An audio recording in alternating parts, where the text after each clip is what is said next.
여러분은 버스를 타고 친구 집으로 가고 있어요. 전에 그 동네에 가본 적이 없어서 그 지역을 잘 모릅니다. 버스에서 내려 한 블록 걸어가야 해요. 길을 걷는데 무언가가 등골을 서늘하게 합니다. 이런 유기견 같아요.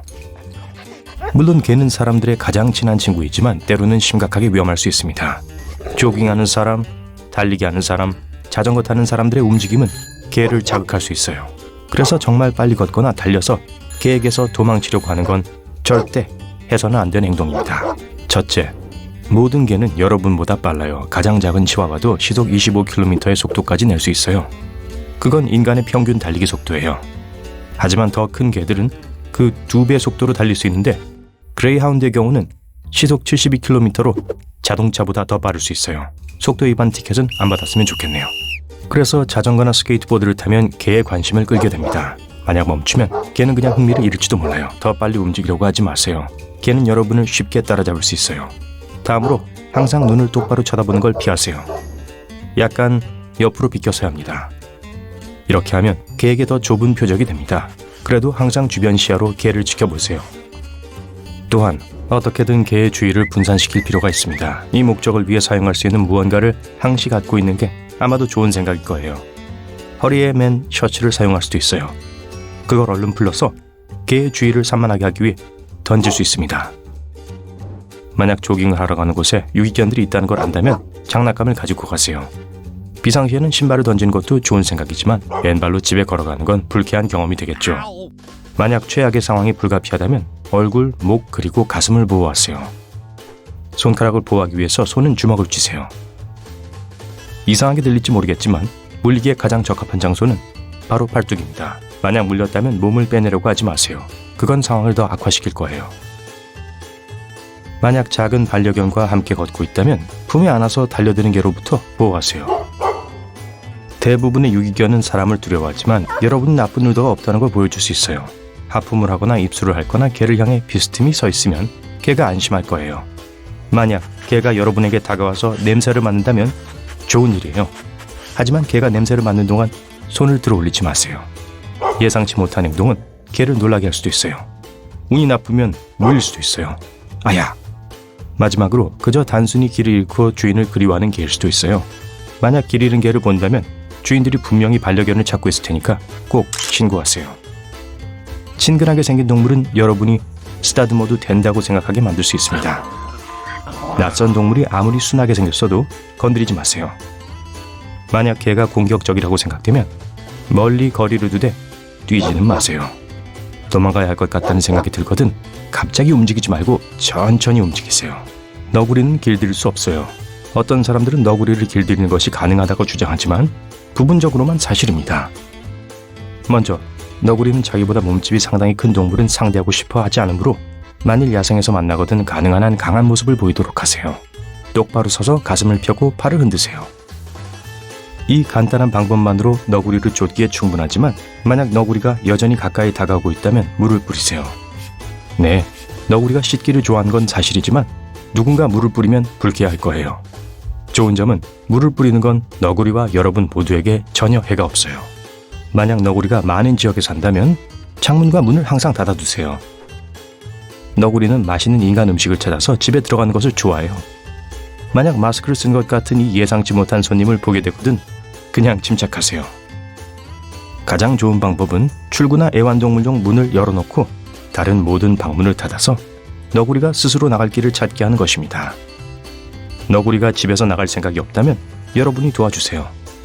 빗자루로 너구리를 나갈 수 있는 길로 안내하고 부드럽게 집에서 나가도록 도와주세요. 너구리를 코너로 몰지 않도록 하세요. 그렇지 않으면 너구리가 자기 방어를 하려고 할 거예요. 찾아와도 소득이 없다면 너구리는 여러분을 찾아오지 않을 거예요. 먹이를 주지 마세요. 음식을 줄수록 더 많은 너구리가 여러분을 방문할 겁니다. 너구리에게 무료로 먹이를 주는 인간이 있다는 소문을 듣고 몰려올 거예요. 마당에서 노는 것을 좋아하는 반려견이 있어서 먹이를 밖에 둔다면 먹이를 다 먹은 후에 청소하는 것을 잊지 말고 나중에 먹을 음식을 남겨두지 마세요. 너구리를 끌어들일 수도 있는데 너구리는 개와 사이가 좋지 않거든요. 쓰레기를 밖에 두지 마세요. 놀랍게도 너구리는 쓰레기를 매우 좋아합니다. 바베큐를 다 먹은 후에 마당을 청소하세요. 너구리는 음식 찌꺼기를 아주 좋아하거든요. 누군가와 같이 집을 같이 써본 적이 있다면 분명히 내쫓고 싶은 룸메이트가 있을 거예요. 쿵, 쿵. 저 소리 들려요? 폭우나 우박보다 훨씬 더 무겁게 들립니다. 이 모든 소음을 만드는 건 주머니쥐입니다. 제일 먼저 해야 할 일은 지붕으로 들어가는 걸 막는 거예요. 이 동물들은 안전한 곳에 숨기를 원하기 때문에 상자를 만들거나 사서 정원에 놓아둘 수 있습니다. 지붕보다 주머니쥐들에게 훨씬 더 편안할지도 몰라요. 그래서 지붕에 올라갔거든 구멍과 틈이 없는지 확인해서 안전하게 집 안으로 들어오지 않게 하세요. 주머니쥐는 사람과 애완동물에게 해롭지 않습니다. 사람이 주머니쥐를 무서워하는 것보다 주머니쥐가 사람을 훨씬 더 무서워할 거예요. 그리고 상황이 위험하다고 느끼면 기절하는 경향이 있어요. 사람을 공격하는 일이 거의 없는데 만약 그렇다면 새끼를 보호하기 위해서일 거예요. 코요테는 북미의 거의 모든 곳에서 발견됩니다. 코요테는 흔하게 눈에 띄죠. 특히 캘리포니아 근처에 산다면요. 이 여우 같은 동물들은 보통 인간을 조금 두려워하지만 만약 먹이를 준다면 두려움을 잃고 도시로 침투할지도 몰라요. 만약 반려동물 사료나 쓰레기를 방치한다면 코요테에게 먹이를 주는 셈입니다. 왜냐하면 이런 맛있는 먹이가 코요테를 유혹하기 때문입니다. 만약 야생에서 코요테를 본다면 도망가지 마세요. 만약 코요테가 여러분에게 다가온다면 그 방향으로 무언가를 던져서 도망가게 하는 게 낫습니다. 특히 새끼를 보호하는 5월에는 조심하세요. 안에 돌이 들어있는 깡통이 유용할 거예요. 흔들어서 소리를 내면 훌륭한 DIY 소음 제조기가 됩니다. 하이킹을 할 때 야생동물을 겁주어 쫓아내야 할 경우를 대비해서 그냥 가지고 다니세요. 손전등 또한 코요테를 쫓는 데 좋은 도구입니다. 뱀, 특히 방울뱀은 넓은 공간을 좋아합니다. 그러니 만약 방울뱀을 만난다면 최소한 1.5m 거리를 두세요. 절대로 방울뱀을 공격하려고 하지 마세요. 만일 그런다면 뱀은 화가 나서 분명히 여러분을 물 거예요. 방울뱀의 좋은 점은 방울뱀이 내는 소리를 실제로 들을 수 있다는 겁니다. 그래서 그 소리가 어디서 나는지 찾아낼 수 있어요. 뱀이 어디에 숨어 있는지 알기 전까진 더 이상 가까이 가지 마세요. 그렇지 않으면 뱀을 밟을 위험이 있어요. 뱀에게 절대 아무것도 던지지 마세요. 뱀은 반드시 반격할 거예요. 이걸 예상하지 못했겠지만 사랑스러운 털뭉치 고양이도 야생이라면 매우 위험할지도 모릅니다. 길고양들이 함께 모여서 군락을 이루고 때로는 사람들과 함께 사는 고양이들 뿐만 아니라 심지어 사람들도 공격합니다. 고양이의 언어를 이해하는 데 도움이 될 만한 몇 가지 표시가 있습니다. 만약 고양이가 겁을 먹었다면 쉿쉿 소리를 내고 으르렁거리고 심지어 침을 뱉을 수도 있어요.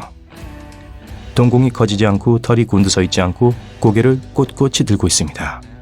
공격적인 고양이는 털이 곤두서고 귀가 젖혀집니다. 동공이 커지고 쉿쉿 소리를 내는 대신 울부짖는 소리를 내죠. 고양이를 진정시키려면 낮고 안정감 있는 목소리로 말하세요. 고양이도 개처럼 여러분의 냄새를 맡고 싶을 수 있으니 두려워하지 말고 그냥 하도록 내버려 두세요. 고양이 발톱에는 세균이 많으니까 긁히지 않도록 고양이를 만지지 마세요.